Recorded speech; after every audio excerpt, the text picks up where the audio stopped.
Depuis 1982 et sa découverte du film Tron, John Lasseter n'a qu'une obsession, explorer les possibilités infinies de l'animation par ordinateur. Son expérience à Disney comme animateur ne fait que le conforter dans sa décision et il va rapidement rejoindre une branche de Lucasfilm qui, vendue par George Lucas à Steve Jobs en 1986, deviendra Pixar. Ce n'est que quelques années plus tard, quand Disney va entrer dans une phase un peu plus expérimentale et va chercher de nouvelles techniques d'animation, comme le stop motion ou l'image de synthèse, qu'une collaboration concrète entre Disney et Pixar voit le jour. Exactement ce qu'il fallait à John Lasseter, qui voit là l'occasion de réaliser son rêve, créer un film d'animation entièrement en images de synthèse. No readout yet if the air is breathable, and there seems to be no sign of intelligent life anywhere. Hello? Oh yeah!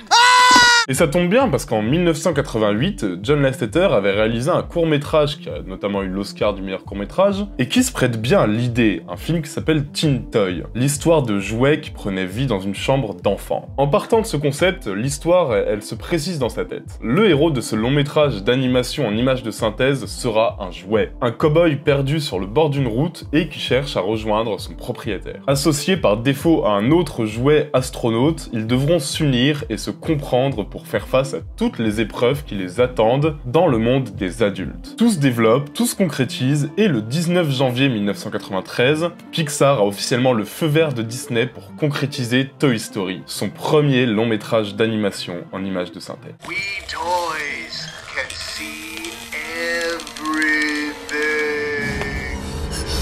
So play nice. Et ça n'a pas été facile, hein. On a notamment cet exemple où, le 19 janvier 1993, John Lasseter présente un extrait à Disney qui est juste horrifié. Woody, le cow-boy, fait peur, il est méchant, il est terrifiant, il est insupportable, il se moque des autres jouets, il est juste tyrannique, et ça c'est pas possible pour un héros Disney, l'équipe doit tout reprendre de A à Z en partant du scénario original. Il y a eu un moment où Toy Story ne ressemblait pas du tout à le Toy Story qu'on connaît maintenant. Je vous passe les détails de la conception, de la modélisation, de l'animation, tout ça c'est très spécifique. Il faut juste savoir que Toy Story coûtera évidemment bien plus que prévu, environ 30 millions de dollars, mais que son ampleur et son ambition surprendra tout le monde à Disney, qui décidera d'en faire la grande sortie de l'été 1995, avec un énorme budget marketing et le lancement de plein de produits dérivés. Frankincense is myrrh. Hey, heads up everybody, it's showtime! Oh, it's time! Oh, Bo! On espérait un box-office de, allez, 80 millions à peu près pour Toy Story à sa sortie. Le film en a ramené plus près de 360 millions. Toy Story est un raz-de-marée qui va rester plus de 37 semaines en salle. Rendez-vous compte, 37 semaines, c'est gigantesque. Niveau critique et bouche à oreille, ça va évidemment aussi être quelque chose d'assez énorme. On n'a littéralement aucune critique négative. Tous s'inclinent devant l'aspect rafraîchissant et novateur de Toy Story, devant le charisme de ses personnages, et alors évidemment, dès lors, quand on a un succès comme ça, Toy Story devient un tournant pour Disney. Encore aujourd'hui, il est souvent cité comme étant à la fois l'un des meilleurs Disney et l'un des meilleurs Pixar, un film dont l'intérêt dépasse assez largement sa technique, qui est pourtant assez dingue, pour être juste un dessin animé ultra générationnel. Next stop, Andy! Wait a minute. I just lit a rocket. Rockets explode! Toy Story a été le début d'une nouvelle ère pour Disney, et c'est vrai que franchement, je le place moi aussi parmi les meilleurs films qu'ont pu faire à la fois Pixar et Disney, hein, c'est vrai. Un exemple d'écriture, un exemple de quête initiatique, la mise en place de personnages secondaires tous plus cultes les uns que les autres, et le plus fascinant, c'est que Toy Story reste toujours très beau, quoi. Alors que faut se rendre compte qu'il est sorti il y a près de 30 ans, et ça, clairement, c'est un exploit qui est assez impressionnant. Non, vraiment, Disney et Pixar ont frappé fort, et j'ai beau chercher des films comme Toy Story en mieux, je vais pas vous mentir, je suis resté un petit peu bredouille sur ma recherche. J'ai des très bons films, mais j'ai dû me rendre à l'évidence, Toy Story est la référence dans son genre. Mais j'ai quand même, comme je disais, des films assez intéressants pour vous. Des films très chouettes dont j'ai envie de vous parler aujourd'hui, même si, c'est comme Toy Story, en moins bien.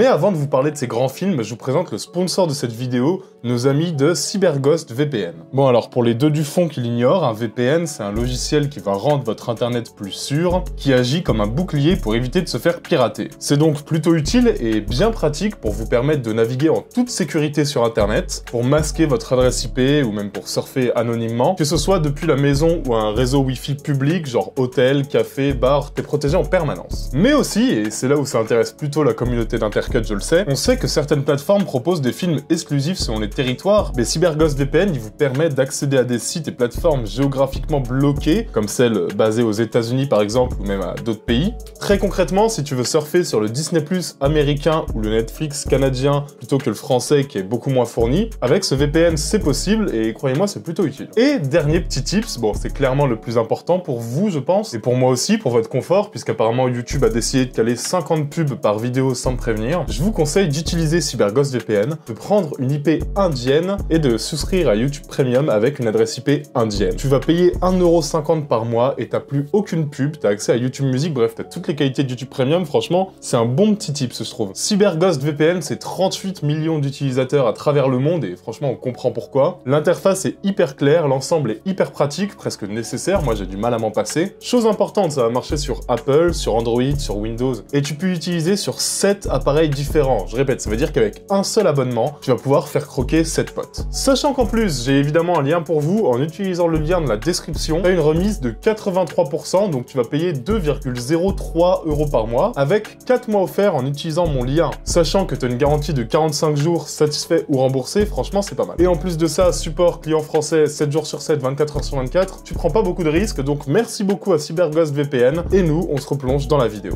Bon, je vais commencer par le film le plus évident de cette sélection. Quand j'ai annoncé Toy Story en moins bien, c'est vraiment le film qui est le plus souvent revenu dans vos commentaires, et vous avez bien raison, parce que c'est un petit bonbon qui est réalisé par un gars dont on parle souvent sur Intercut, et pour qui j'ai une certaine tendresse. Quand Joe Dante décide de faire son Toy Story / Gremlins / Rambo, ça donne Small Soldier, et c'est un petit plaisir.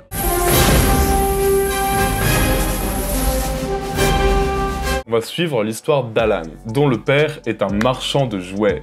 Sauf que les jouets de son père, ils intéressent plus grand monde. Son magasin va faire faillite. Pour le sauver et pour épater le village, le gamin va mettre en vitrine une nouvelle série de figurines, des jouets hyper modernes, puisqu'équipés de microprocesseurs. Le problème, c'est que ces jouets prennent vie et se mettent à attaquer la ville. Si vous sentez une vibe les Gremlins / Toy Story, vous avez raison, on est complètement là-dedans. C'est normal et vous allez voir, Small Soldier, c'est un film qui a beaucoup à offrir.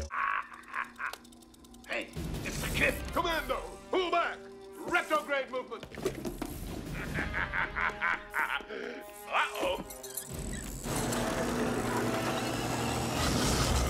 Joe Dante, c'est un peu toujours la certitude d'avoir un divertissement généreux, bien réalisé, pas bête du tout, des films à concept avec des bons effets spéciaux, des films qui s'amusent souvent à donner un grand spectacle hyper jouissif, tout en distillant un petit humour noir bien grinçant, une sorte de Spielberg alternatif en quelque sorte, bon, même si Joe Dante n'est pas Spielberg, mais en tout cas Small Soldier s'inscrit parfaitement dans ce ton-là. On est vraiment sur une sorte de version adulte entre guillemets de Toy Story, qui allie les codes de la comédie familiale à un certain humour noir, quasi parodique en fait, parodique de ces grands films de guerre, et le mélange il est assez étonnant, mais il fonctionne à merveille. C'est drôle, c'est rempli de clins d'œil et de sarcasme, et ça donne lieu à certaines scènes qui restent sacrément en tête.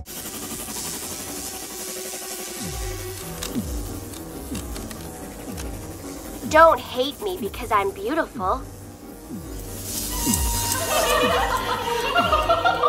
Clairement, Small Soldier, c'est un super divertissement, bon, qui n'échappe pas non plus, c'est vrai, à une petite baisse de rythme, ou à des personnages hyper caricaturaux, certes, mais bon, enfin, en tout cas, pour les personnages, moi, ça me dérange pas, tellement ça renforce cet aspect presque conte pour enfants, quoi. Et le décalage conte pour enfants, satire de l'armée, c'est assez novateur. Surtout que Small Soldiers ruisselle d'idées et n'hésite pas à partir, comme pouvaient le faire les Gremlins, en fait, dans une sorte de délire presque régressif, à base de punchlines, de scènes d'action over the top, de détournement. C'est un de ces films qui a, bon, certes un peu vieilli, mais qui restera toujours à part dans les souvenirs de ceux qui l'ont découvert enfant ou ado. Un représentant de ces blockbusters très sincères, très authentiques, qui faisaient tout pour le plaisir de ses spectateurs, tout en soignant leur mise en scène, tout en poussant loin leur concept. Pour moi, Small Soldiers, c'est ça, et c'est pour ça que je pouvais pas ne pas l'évoquer.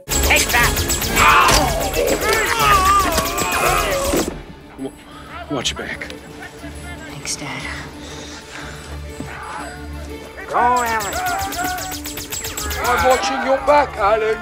Ok, alors deuxième film, et pour le deuxième film, je vais vous parler d'un film que j'ai découvert quand j'étais gosse. Je l'ai découvert par ma mère, je pense que, c'est pas un moment où il a dû passer sur TF1 un après-midi de Noël. Je me souviens plus vraiment du contexte, mais bref. Un film qui est sorti quelques mois avant Toy Story, et qui le rejoint, vous allez voir, sur quand même pas mal de grandes lignes. Un film bien sympathique qui s'appelle L'Indien du placard.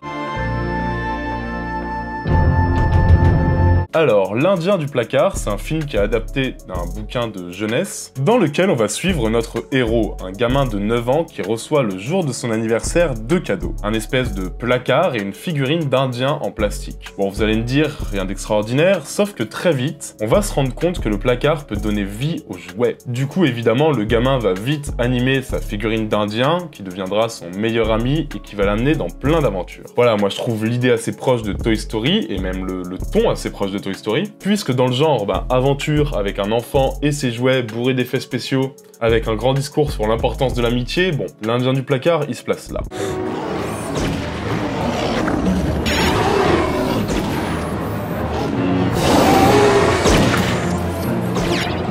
On est sur un de ces films d'aventure plein de bons sentiments, qui propose une vision assez féerique de l'enfance, mais attention, je coupe direct au reproche principal qui est souvent fait et qui peut être fait à ce genre de film. On n'est pas sur un film naïf et niais. Rien de dégoulinant ici, on a juste une drôle de situation qui aboutit à des péripéties assez charmantes, mais pas dénuées de sens puisqu'elle confronte notre gamin à des obligations, des responsabilités, voire même la découverte de la mort. C'est quand même un film qui a un petit discours. Et le gros point fort, c'est les effets spéciaux. Mais ça va surprendre personne. Parce que le réalisateur, c'est Frank Oz. C'est un taulier de l'animatronique et des effets visuels des années 80-90. Et ça, le film en profite clairement et il peut se payer le luxe d'avoir des scènes qui jouent à fond sur l'émerveillement. Get him, boys! Hell yeah!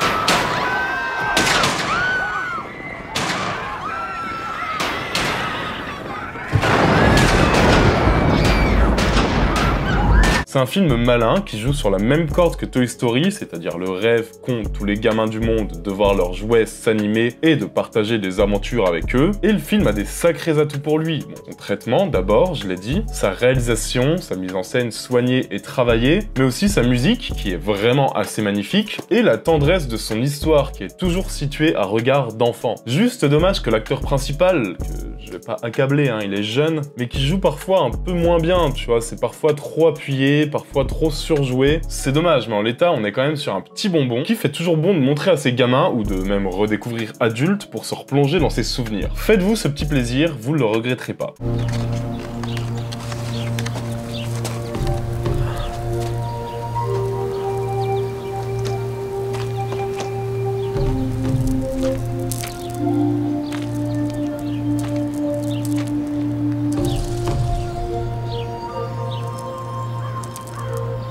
Bon, j'ai encore 2 films pour vous, et je vous entends déjà dire « Ok, le mec fait une vidéo sur Toy Story, pas de film d'animation ?» Calmez-vous, ça vient. J'ai un autre grand classique, un classique qui rappellera bien le bruit des anciennes petites VHS qu'on avait quand on était gosse à certains. Je vais vous parler de The Nutcracker Prince,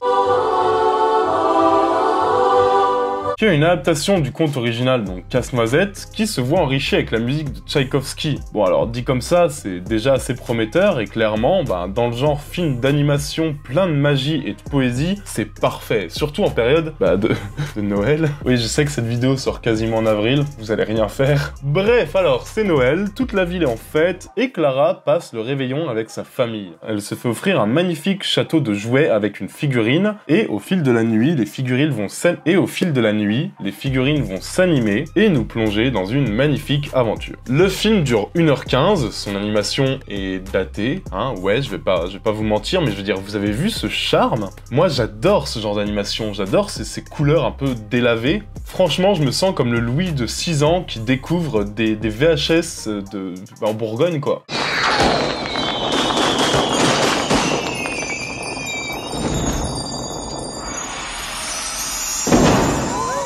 Et je trouve le film très beau, très doux, super initiation à la musique classique et à l'animation 2D en même temps, avec bon, bah évidemment hein, des bons sentiments, mais ça c'est le propre des contes, mais surtout avec un joli souffle d'aventure qui va transporter n'importe quelle petite tête blonde pendant 1h15. C'est féerique, c'est une belle découverte, et je voulais absolument le mentionner pour me faire mon auto-shoot de nostalgie. Where am I? Get up! Get up! You're in great danger. Et bon les gars, est-ce que ça marche si je vous dis que pour moi, la nuit au musée rentre complètement dans le thème Toy Story en moins bien? Je veux dire, allez, des objets qui s'animent, qui font vivre 1000 aventures à un gardien de musée qui a perdu son âme d'enfant et qui la retrouvera peu à peu au fil des péripéties, un jeu permanent sur le fantasme de voir nos personnages, nos dinosaures, nos jouets préférés s'animer, des séquences franchement drôles, une sacrée générosité dans le nombre et la variété des objets et des personnes qui s'animent, et même une petite pointe de tendresse et d'émotion. Pour moi, on y est, hein. De toute façon, c'est trop tard, je l'ai dit, j'en dis pas plus, ce film, vous le connaissez sans doute, mais La Nuit au musée, pour moi, c'est comme Toy Story en moins bien. Ok, j'espère que cette vidéo vous aura plu. Comme d'habitude, c'est vous qui choisissez le thème de la prochaine vidéo.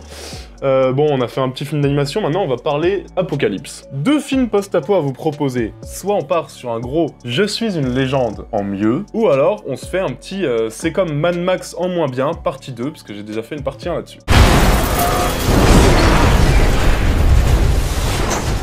Je remercie encore CyberGhost VPN d'avoir rejoint la famille Intercut et d'aider la chaîne. Si vous êtes à la recherche d'un excellent service VPN à un prix incroyable, vous avez le lien en description et vous allez avoir une super protection pour juste 2,03 € par mois. Dites-moi celui que vous préférez dans les commentaires, n'oubliez pas, c'est très important, que vous êtes les meilleurs. On se retrouve très bientôt, ciao à tous, bisous.